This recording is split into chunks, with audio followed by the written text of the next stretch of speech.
네, 오늘 하나님께서 저와 여러분들께 주시는 말씀 출애굽기 2장 11절에서 22절 말씀이죠. 신앙인은 항상 하나님 편에 정의 편에 서야 합니다. 이런 제목으로 말씀을 증거할 텐데 우리 하나님의 은혜가 함께하길 원합니다.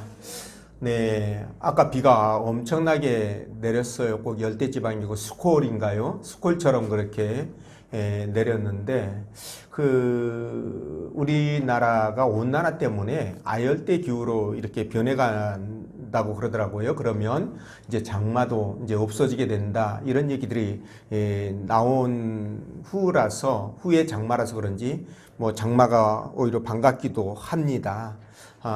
근데 또 오늘부터 또 이렇게 또 다시 시작된 비가 한 2주 정도 계속 내릴 거다 이렇게 예보가 나왔는데 이번 장마는 이제 습도가 많이 있어서요. 이 습도 관리를 잘 하셔야 될 것 같다 이런 생각이 들어요.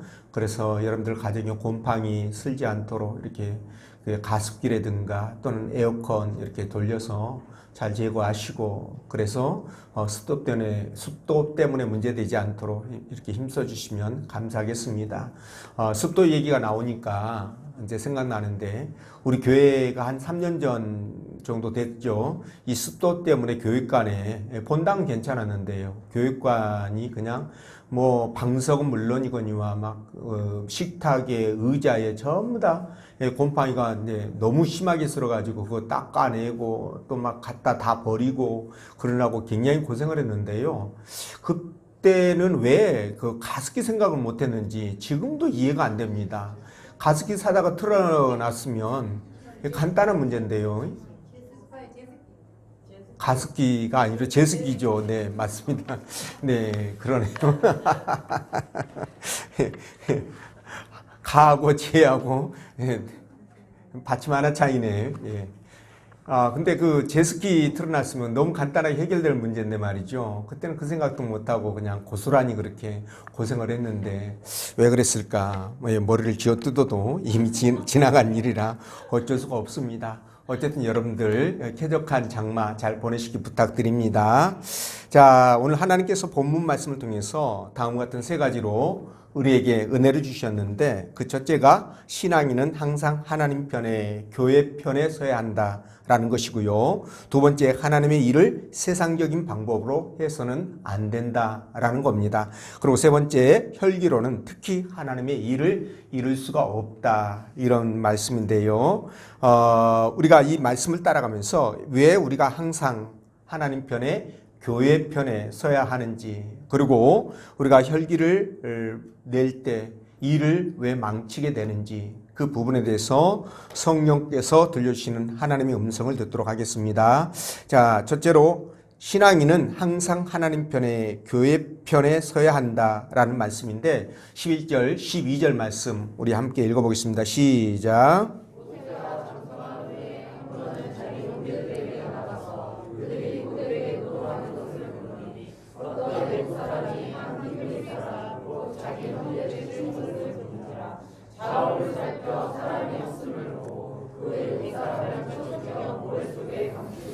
아멘. 자, 애굽의 왕자로 성장한 모세가 어느 날 히브리인들의 정착촌을 찾아가게 된 것 같아요. 시차를 나갔는데 마치 어떤 애굽 사람이 히브리 사람을 괴롭히는 그런 모습을 보고 의분이 일어나서 그를 쳤는데 그냥 갑자기 죽어버렸네요. 그래서 모래 속에다가 감추고 그 자리를 떠납니다. 자, 이 말씀을 볼 때 모세는 자기가 히브리 사람이라는 것을 알고 있었던 것 같고 그래서 같은 동족으로서 히브리 사람들을 굉장히 생각을 했던 것 같다 이런 생각이 듭니다. 근데 돌이켜보면 당연하다 이런 말씀을 드리는데 왜 그러냐면 이 모세의 친어머니인 이 요게벳이 모세의 유모로 왕궁에 들어가지 않습니까? 그래서 모세를 그 젖을 먹여서 키우게 됩니다. 키우는 가정 속에 여러분 이 어머니가 모세에게 어떤 교육을 시켰을까요? 어떤 말을 했을까요? 너는 애굽 사람이 아니고 히브리 사람이다. 이런 말들을 계속 했을 거 아니겠어요. 그렇죠? 예, 그러다 보니까 이 모세도 자연스럽게 나는 애굽 사람이 아니고 히브리 사람이구나. 내가 히브리 사람으로서 살아가야 되겠구나. 이런 정체성을 갖게 됐을 거라고 생각을 합니다. 근데 우리는 여기서 하나님의 놀라운 섭리를 깨닫게 되는데요. 그게 뭐냐면 여러분 어떻게 이 요게벳이 애굽 왕궁으로 들어가서 바로 그 공주의 그 유모가 될 수 있었을까? 너무 기가 막히잖아요. 그렇죠? 그게 굉장히 힘든 확률일 텐데 그 일이 이루어졌어요. 거기에다가 월급까지 받아가면서 자기 아들 젖을 먹여서 키우니까 이거 뭐 대단한 일입니다. 이거 하나님의 은혜가 아니면 불가능하다. 우리 그렇게 말씀을 드릴 수 있을 것 같은데 여러분 근데 이게 우연히 그렇게 된 게 아니죠. 하나님께서는요 모세에게 장차 이제 큰 역할을 맡길 거잖아요. 그러면 모세가 어떤 그 정체성을 가져야 되는지를 하나님은 알고 계셨던 거예요. 그러니까 애굽 사람으로서는 하나님의 일을 감당할 수 없지 않습니까? 그래서 어머니를 통해서 모세를 히브리 사람이라는 정체성을 갖게 하기 위하여 미리 애굽으로 들여보내서 그렇게 교육할 수 있도록 조치를 하셨던 것이죠. 자, 그래서 모세는 크면서 자기가 히브리 사람이라는 것을 인식하면서 컸다. 자, 그렇지만 모세는 애굽 왕궁에서 애굽 왕자로 40년 동안을 살았습니다. 그저 가만히 있어도 부와 권력, 명예가 주어지게 되죠. 그리고 떵떵거리면서 왕자로 한평생을 살아갈 수가 있었습니다. 자, 그럼에도 불구하고 모세는 자기 동족이 위기에 처하게 되니까 어떻게 됐습니까? 그 애굽의 왕자를 포기하면서까지 기꺼이 하나님 언약 백성이요 백성으로서 동료들의 그 고통과 아픔을 예면할 수가 없어서 거기에 관여를 하게 됩니다. 자, 이런 부분에 대해서 히브리서 11장 24절 25절은 이렇게 말씀하시죠. 믿음으로 모세는 장성하여 바로의 공주의 아들이라 칭함을 받기를 거절하고 도리어 하나님의 백성과 함께 고난받기를 잠시 제약의 낙을 누리는 것보다 더 좋아했다라는 겁니다.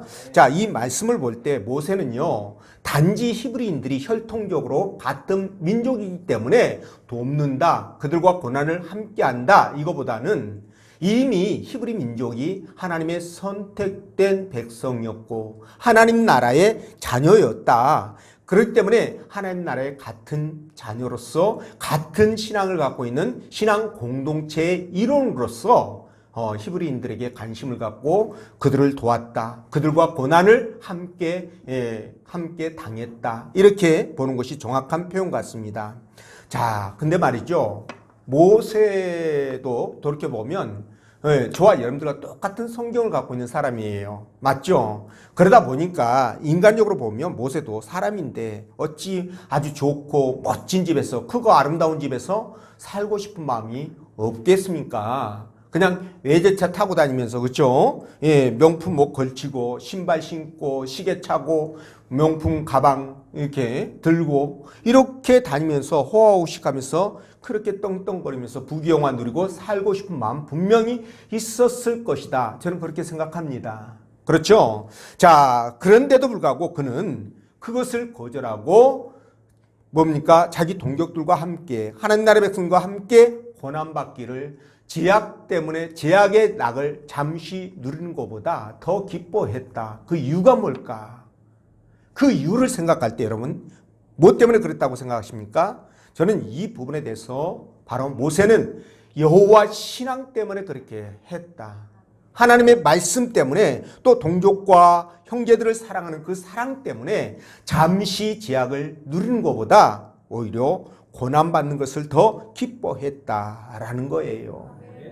자, 여러분 모세가 왜 이런 어리석은 결단을 했을까요?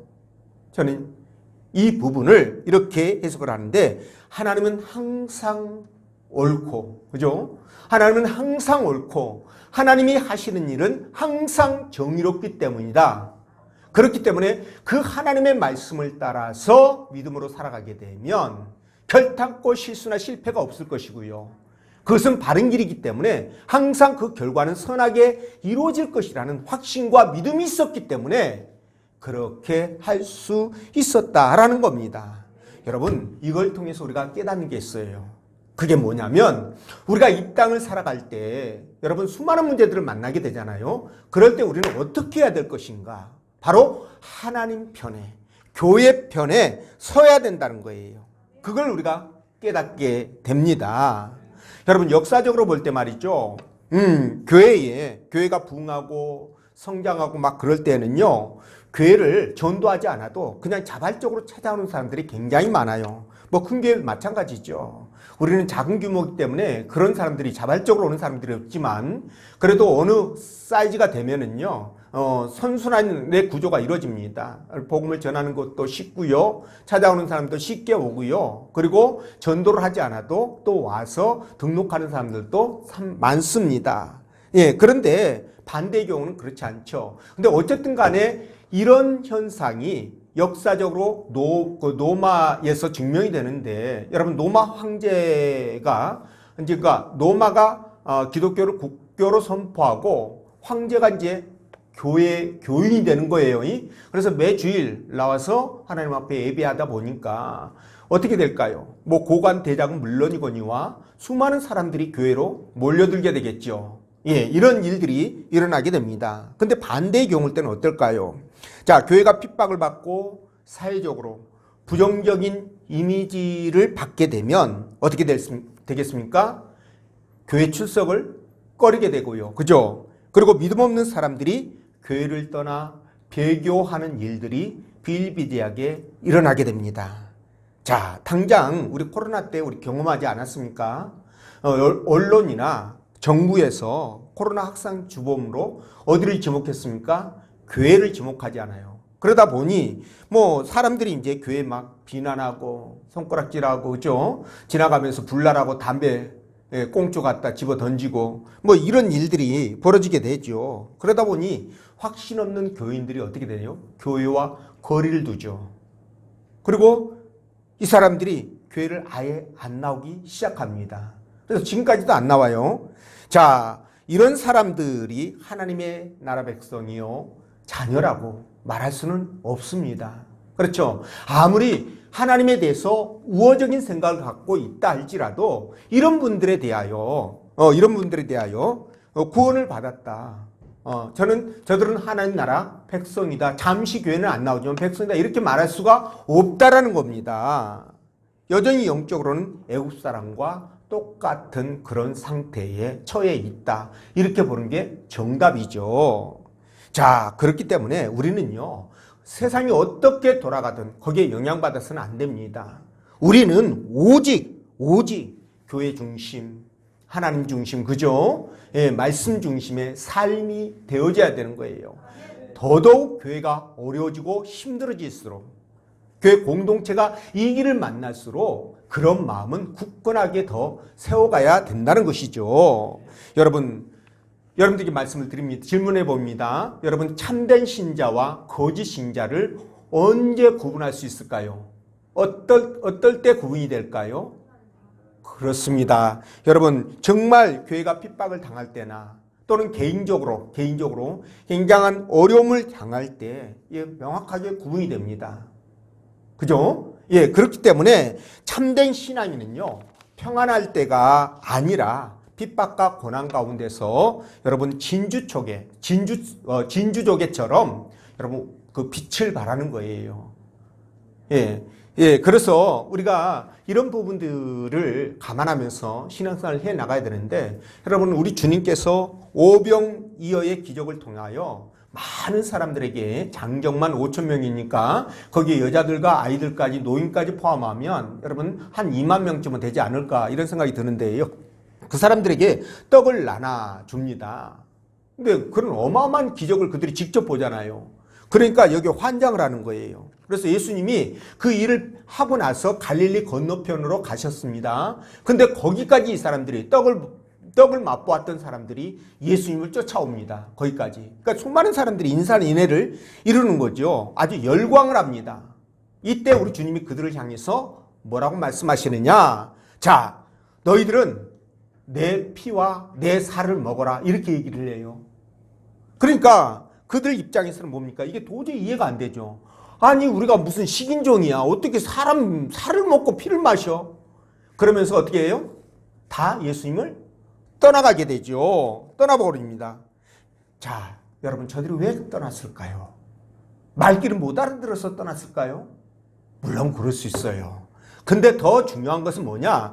저들의 관심은 뭐예요? 오직 이 땅에서 굶지 않고 떡 문제를 해결할 수 있는 것. 다시 말씀드리면 이 세상을 살아가면서 잘 먹고 잘 사는 것. 다른 사람들보다 더 부유하게 살아가는 것. 이런 것에만 그들이 포커스가 맞춰져 있었던 거예요. 그러니까 주님을 따르면 이 문제를 저 선생이, 예수라는 선생이 해결해 줄 것이라고 생각을 했기 때문에 그들은 죽자 사자 예수님을 따랐던 것이죠. 근데 여러분, 예수님이 내 살을 먹고 내 피를 마시라고 그러니까 이해할 수 없어서 떠나버린 거죠. 자, 이런 자세는 저들이 하나님 편에, 교회 편에 선 것이 아니라 어디 편에 섰다? 세상 편에 섰다. 이렇게 말씀을 드릴 수 있어요. 불의의 편에 섰다. 이렇게 말씀을 드릴 수 있습니다. 맞죠? 예, 그래서 이런 사람들은요, 주님보다도 세상이 더 좋아요. 삶의 우선순위가 주님한테 있는 것이 아니라 세상에게 있습니다. 예, 그러니까 교회 다녀도 교회가 나한테 도움이 안 돼. 이익이 안 돼. 그럼 어떻게 됩니까?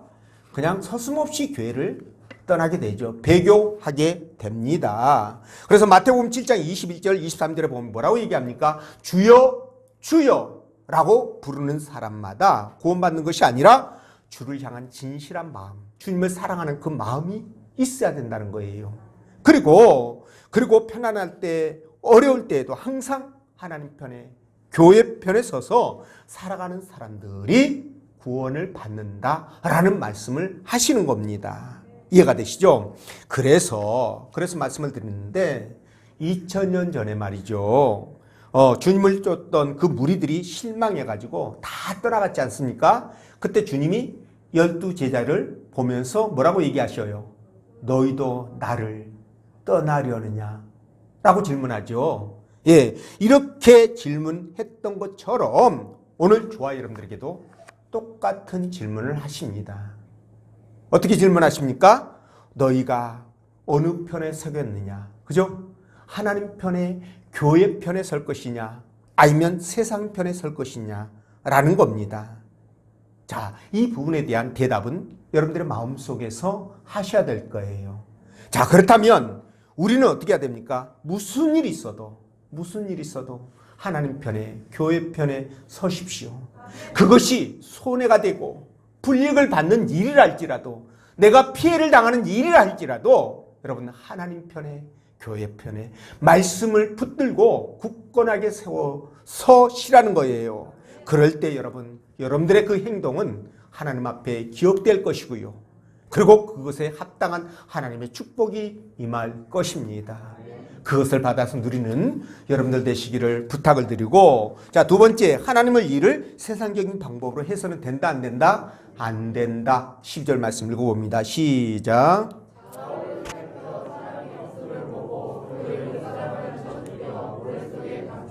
아멘. 자, 모세는 어머니로부터 어릴 때부터 정체성 교육을 받았다고 말씀을 드렸죠. 자, 그런 마음을 갖고, 그런 교육을 받았기 때문에 일단 히브리 사람들을 사랑하는 마음, 그리고 왕자, 지도자 아닙니까? 그러니까 지도자의 이치에서 아마 히브리 사람들을 이렇게 바라봤을 것 같다는 생각이 듭니다. 그런데 애굽 사람이 같은 동족인 히브리 사람을 괴롭히는 것을 보니까 얼마나 분노가 탱천했겠습니까? 그래서 그를 때렸는데 그냥 죽어버리네. 사람이 이렇게 쉽게 죽어요? 그죠? 예, 좀 때렸다고 죽어버리면 어떡해. 모세 손에 무슨 철병거가 있는 것도 아니고, 그죠? 네. 어쨌든 죽어버리니까 머릿속에다 감추고 그 자리를 떴다가, 여러분, 아무도 보는 사람이 없을 것 같지 않아요? 그쵸? 그래서 감추고 떠난 거예요. 근데 이런 말 있잖아요. 범인은 반드시 그 현장에, 그렇죠, 나타난다. 그래서 모세도 그 이튿날 그 현장을 찾습니다. 그러다가 어떻게 됐어요? 예, 그러다가 들켜가지고 범죄가 탄로나서 어떻게 합니까? 결국 모든 것을 다 잃고, 네, 모든 것을 다 잃고 미디안 광야로 도망가는 그런 신세가 되었어요. 옛말에 반말은 낱말은 그렇습니다. 낱말은 새가 듣고 반말은 쥐가 듣는다. 이런 말이 있잖아요. 그러니까 아무도 그걸 못 보았을 것이라고 생각했지만 실상은 본 사람이 있었죠. 그리고 또 누가 봤어요? 하나님이 보셨어요. 하나님이 보셨습니다. 자, 그렇기 때문에 우리 신앙인들은 어떤 일을 만났을 때 여러분 그 일 처리를 하는 데 있어서 세상 사람들과 같은 마인드를 가지고 처리해서는 안 돼요. 우리는 항상 뭡니까? 하나님을 의식하면서 살아야 되기 때문에 일 처리를 해야 되기 때문에 우리는 바르고 정직하게 그렇게 행동을 해야 된다는 겁니다. 어쨌든 모세는요, 이 일 때문에 결국 동족에게 배신을 당하죠. 그리고 바로의 체포령을 피해가지고 멀리 미디안으로 도망가는 신세가 되는데요.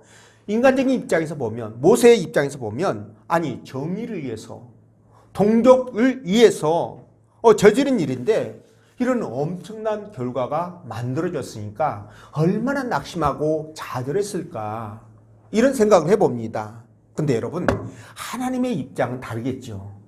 사람과 하나님의 생각은 너무 다릅니다. 하나님의 입장에서는요, 어떻게 되느냐? 때가 되매, 이제 이스라엘 백성들을 구원할 때가 되매, 어떻게 모세를 애굽에서 불러내가지고 광야로 이끌으신 다음 그에게 교육과 훈련을, 양육을 시켜서 이제 장차 이스라엘 백성들을 가나안으로 인도해가는 그런 지도자로 삼기 위하여 옛부터 계획을 하셨고 때가 되면 실행에 옮기신 거예요. 믿으시죠? 예, 그렇게 됐습니다. 그러니까 모세 입장에서는 억울하고 너무 분하고 다 잃어버렸으니까 얼마나 비참한 신세가 됐어요. 도망자가 됐으니. 근데 하나님의 입장에서는 완전히 모세하고 다른 새로운 세계를 만들어갈 그런 비전을 갖고 계획에 옮기셨다는 거예요. 자, 이걸 통해서 우리가 뭘 볼 수가 있느냐? 저와 여러분들이 인생을 살아가면서요, 정말 이해되지 않는 일들 만나게 됩니다. 그죠? 아니, 내가 하나님 앞에 교회 다니면서 열심히 기도하고 헌금도 하고, 봉사도 하고, 형제들도 섬기고 충성을 다하는데, 아니, 하나님이 어떻게 살아계신다면 나에게 이런 고통과 환난을 줄 수가 있어? 이건 말이 안 되는 거야. 내가 하나님을 잘못 믿는 거야. 하나님 진짜 살아계시기는 하는 거야. 라고 하면서 여러분 얼마든지 여러분 우리 실망하고 좌절할 수 있잖아요. 근데 그게 아니라는 거예요. 우리의 생각과 하나님의 생각이 너무 다르죠. 오늘 모세를 통해서 우리가 그것을 확인할 수 있지 않습니까? 그래서 에베소서 5장 17절에 뭐라고 얘기하시냐? 자, 그러므로 어리석은 자가 되지 말고 뭐라고요? 오직 주의 뜻이 무엇인지 뭐를 해라? 이해를 해라. 하나님이 하시는 일, 내 마음에 안 들고 내 생각과 다르고 전혀 동떨어진 것처럼 이해할 수 없는 일들이 벌어진다 할지라도 너는 그걸 이해를 해라 라고 말씀하셔요. 믿습니까? 그래서 우리가 세상 살아갈 때 하나님의 일을 할 때 세상 사람들과 똑같은 마인드를 갖고 생각을 가지고 해서는 안 된다라는 것을 말씀을 드리는 겁니다. 왜냐하면 하나님의 나라와 이 세상과는 너무나 다르기 때문에 그래요. 너무나 다릅니다. 아니, 하나님의 나라는 사랑과 진실함과 성실함과 이런 것들이 베이스를 깔고 있잖아요. 근데 이 세상은 어떻습니까? 목적을 위해서라면 수단과 방법을 가리지 않아요. 맞죠? 기본 마인드가 그들은 곤못을 쓰고 거짓이고 불법이고 배신이 판을 칩니다. 거짓말이 판을 쳐요. 그런데 우리 믿음의 사람들이 그들과 똑같은 이런 마인드를 갖고 살아간다면 또는 교회 일을 한다면 어떻게 될까요? 이건 말이 안 되는 거예요. 이건 있을 수 없습니다. 그래서 우리는 세상 사람과 방법을 똑같이 할 수는 없다 말씀을 드립니다. 얼마 전 우리 김주호 집사가 그 집사의 차를 뒤에서 어떤 다른 차가 박았대요. 그래가지고 박았는데 뭐 차가 뭐 망가지지 않아가지고 그냥 아버지 말이 생각이 나서 그냥 보내줬대요. 또 지난번에 언젠가 한번 그런 일이 좀 있었거든요. 그래서 보내줬대요. 그래서 제가 그래 잘했다고 제가 칭찬해 준 적이 있거든요. 근데 요즘 사람들이 하도 아껴가지고 뒤에서 차 박으면 이거 완전히 행지한 거예요. 뒷목 잡고 나오면 방법이 없습니다, 여러분. 정말 사람들이 악해요. 근데 우리 믿음의 사람들은 하나님 보시니까 그런 방법을 취해서는 안 된다는 거예요. 이해가 되십니까? 그래서 말이죠. 우리는 교회 일을 처리하는 데 있어서는 더더욱 주의 일을 감당하는 데 있어서는 더더욱 그렇게 해야 되는 거예요. 그렇게 해야 됩니다. 예를 들면 주의 일보다 세상 일을 더 우선시하는 것도 뭐 똑같은 것이고요. 그리고 형제가 잘못했을 때 여러분 회개의 기회를 주지 않고요. 바로 막 다투고 싸우고 이런 거 안 됩니다. 예.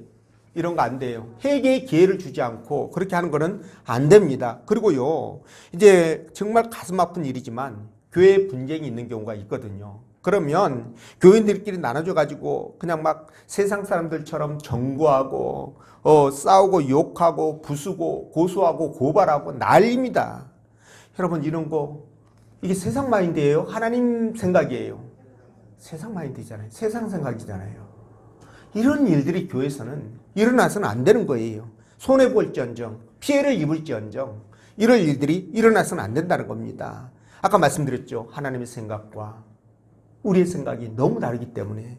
그래서 이사야 55장 8절 9절에는 이렇게 말씀합니다. 이는 내 생각이 너희 생각과 다르며 내 길은 너희의 길과 다름이니라. 여호와의 말씀이니라. 이는 하늘이 땅보다 높음 같이 내 길은 너희의 길보다 높으며 내 생각은 너희의 생각보다 높음이니라. 그러니까 하나님의 뜻을 헤아릴 수 없어도 그냥 믿고 하나님은 반드시 나를 사랑하시니까 반드시 선한 길로 인도하실 것이다. 그분이 함께 하시니까 나는 결코 종국에 가서는 선한 길로 인도함을 받을 것이다 라는 확신 믿음 말입니다. 이런 걸 가지고 살아가셔야 돼요. 이런 마인드로 이런 생각으로 여러분 우리가 세상을 살아가야 되고 교회 일을 감당해 가야 됩니다.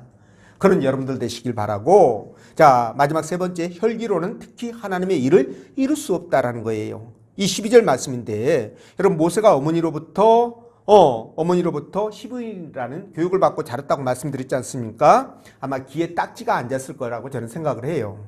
자, 그래서 의분이 일어나가지고 그냥 나중에는 살인까지 하는 그런 일이 벌어지고 마는데, 여러분 모세는요 이 혈기 때문에 결국 모든 것을 다 잃고 미디안 광야로 쫓겨가는 그런 아픔을 겪게 돼요.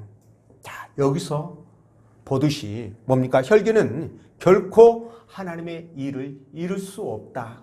오히려 많은 것들을 잃는다. 이렇게 여러분들이 생각하시면 됩니다. 그래서 디모데후서 2장 14절 보면 주의 종은 마땅히 다투지 아니하고 모든 사람에 대하여 온유하며 가르치기를 잘하며 참으며, 이 짧은 말씀 속에 다투지 아니하고 온유하고 참고 이 세 가지가 똑같은 말 아닙니까? 이런 것을 볼 때 말이죠. 여러분 정말 저를 포함해서 교회 지도자나 신앙인들에게 가장 필요한 덕목이 바로 이런 혈기 부리지 않을 수 있는 자제력, 인내력 이런 것이 아닐까 그런 생각을 해보거든요. 자, 여러분 오늘 성경에 나오는 인물 중에서 이 모세를 보게 되는데 자제력이 부족해가지고 가장 큰 낭패를 본 사람이 바로 모세가 아닐까 이런 생각을 해봐요. 왜 그러냐면 여러분 이스라엘 백성들이 광야에서 가데스 바냐에 도착해가지고 막 굉장히 큰 사건이 일어납니다. 가나안 땅 정탐 사건이 일어나고 그 이후에 이스라엘 백성들이 이제 물이 없어가지고요 굉장히 목말라서 막 이들이 이제 또 물 때문에 모세를 원망하고 난리가 났어요. 아마 혈기 대망은 이스라엘 백성들이 아닐까 이런 생각을 해봅니다.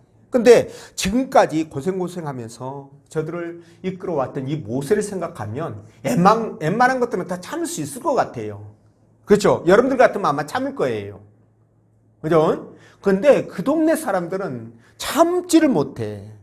그래서 아무리 잘해줘도 감사함도 모르고 은혜도 모르고 그냥 모세와 하나님을 비난하고 원망하는 저들에게 그래도 우리 하나님이요, 그들을 놓지 못하고 어떻게 하십니까? 모세에게 물을 만드는 방법을 알려주셔요.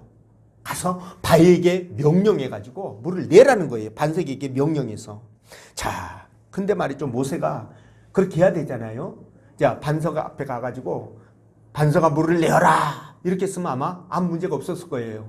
근데 모세가 말이죠, 이스라엘 백성들 하는 꼬라지 보니까 너무 열받아가지고 참을 수가 없어. 그래서 지팡이를 들고 반석을 그냥 세게 2번 내리치면서, 여러분들이요, 이 말씀 읽어보시면 금방 이해가 됩니다.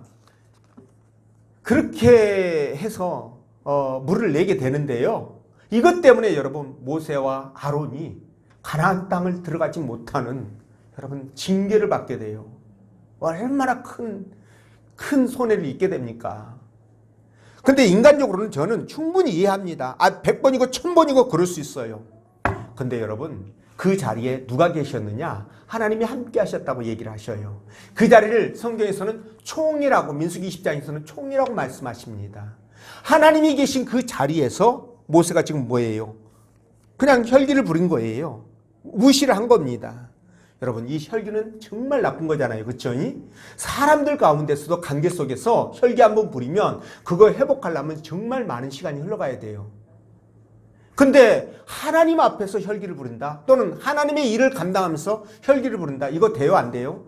안 되는 거죠. 이건 안 되는 거예요. 근데 말이죠, 사실 모세가 이렇게 혈기 부리고 막 쉽게 분노하고 이런 사람이 아니에요. 여러분, 막 이렇게 화를 못 참는 그 병도 있잖아요. 그렇죠? 예, 그런 모세가 그런 사람이 아니에요. 절제 못하고 그런 사람 아니에요.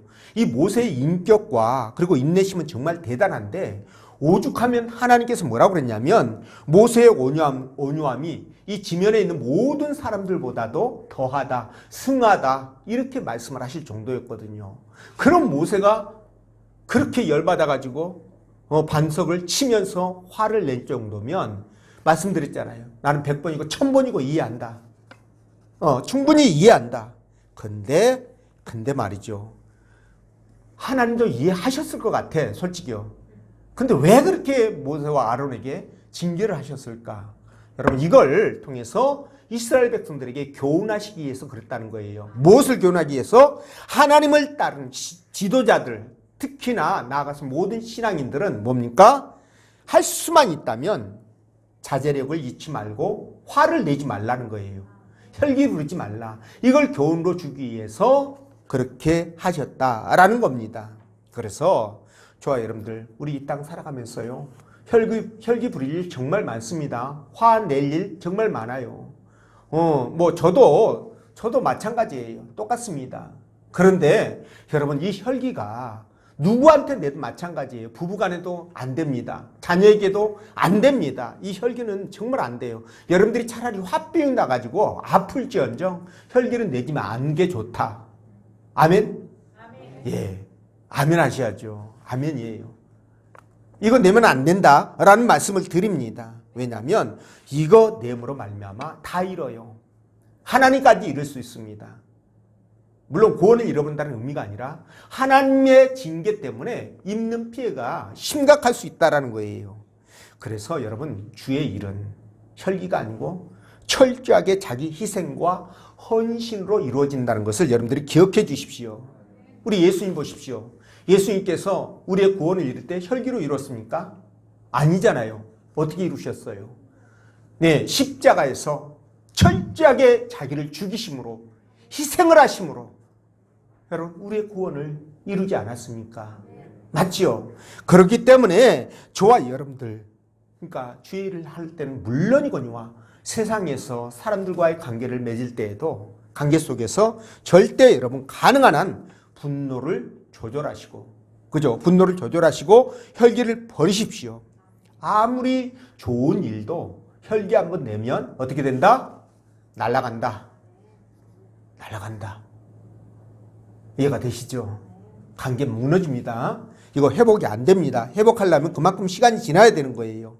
그래서 어쨌든 간에 여러분, 희생과 헌신으로 우리는 세상을 섬겨야 돼요. 주님을 섬겨야 되고 사람들을 섬겨야 됩니다. 이게 믿음의 사람들이 예, 짊어지고 가야 될 짐이다. 저는 그렇게 생각해요. 거룩한 짐이다. 이 짐을 잘 감당할 때 여러분 우리는 하나님 앞에 어마어마한 칭찬과 상급을 받게 될 것이다. 그리고 세상을 아름답게 세워갈 것이다 라는 겁니다. 그렇게 되면 우리 공동체가, 교회 공동체가 얼마나 튼튼해지고 신실해지겠습니까? 저는 저와 여러분들은 이런 삶을 살아야 돼요.